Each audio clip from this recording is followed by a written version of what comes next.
मित्रों, नमस्कार।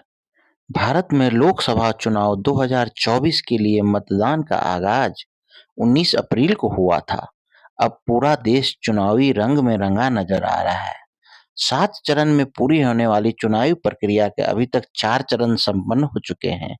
भारतीय चुनाव में भले ही बैनर, पोस्टर, रैली और जलसे जुलूसों की शक्ल समय के साथ बदल गई हो, लेकिन एक चीज का ना रंग बदला है और न ही अहमियत।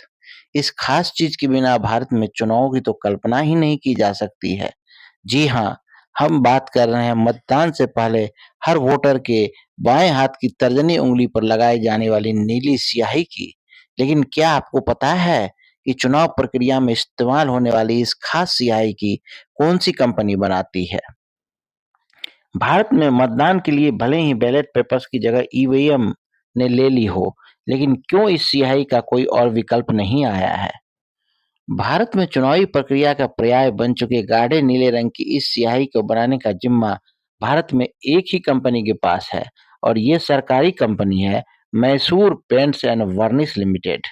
इस कंपनी की नींव 1937 में नलवारी के राजा कृष्ण वडियार ने रखी थी। शुरुआत में इसका नाम मैसूर लॉक फैक्ट्री हुआ करता था, लेकिन 1947 में जब देश आजाद हुआ तो इस कंपनी का सरकार ने अधिग्रहण कर लिया और इसका नाम भी बदल दिया। वर्तमान में कर्नाटक सरकार के अधीन ये कंपनी काम करती है। तीसरे आम चुनाव के लिए 1962 में पहली बार Mysore paints and varnish limited को ये स्याही तैयार करने की जिम्मेदारी सौंपी गई थी और तभी से ये कंपनी इस चुनावी स्याही की मदद से भारतीय लोकतंत्र को रंगीन बना रही है। एमबीपीएल इस चुनावी स्याही को सरकार या चुनाव से जुड़ी एजेंसियों को ही बेचती है। कंपनी इस स्याही का निर्यात भी करती है और 25 देश इसके ग्राहक है।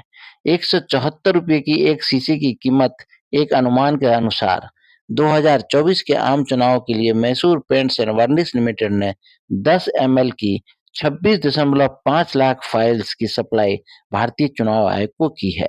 हर फाइल की कीमत 174 रुपये है, यानी इस बार कंपनी 4 करोड़ 61 लाख 10 हजार रुपये की स्याही बेची है। अगर हम लीटर में देखो तो ये आम चुनाव प्रक्रिया में इस बार 26,500 लीटर नीली स्याही का इस्तेमाल होने का अनुमान है। MyGovernment.in पर मौजूद एक ब्लॉग के अनुसार मैसूर पेंट्स एंड वर्निश लिमिटेड अब तक कनाडा, घाना, नाइजीरिया, मंगोलिया, मलेशिया, नेपाल, दक्षिण अफ्रीका, तुर्की, सिंगापुर, डेनमार्क और मालदीव सहित 25 देशों को इस स्याही का निर्यात कर चुकी है। फर्जी मतदान से बचने के लिए 1960 के दशक में सीएसआईआर के वैज्ञानिकों ने इस स्याही पर काम करना शुरू किया। इस स्याही के लिए भारतीय चुनाव आयोग ने दरख्वास्त की। बाद में इसे नेशनल रिसर्च डेवलपमेंट कॉरपोरेशन ने पेटेंट करवा लिया और नेशनल फिजिकल लेबोरेटरी एनपीएल में इसे सर्वप्रथम बनाया गया। एनपीएल के पास इस स्याही का कोई लिखित रिकॉर्ड नहीं है। ऐसा माना जाता है कि औद्योगिक अनुसंधान परिषद सीएसआईआर के रसायनज्ञ सलीम मुज्जमा सिद्दीकी ने इस स्याही को बनाने का काम शुरू किया, लेकिन कुछ समय बाद वो पाकिस्तान चले गए। इसके बाद सिद्दीकी के सहयोगियों डॉक्टर एमएल गोयल, डॉक्टर बीजी माथुर, डॉक्टर वीडी पुरी ने इस ऐतिहासिक काम को पूरा किया।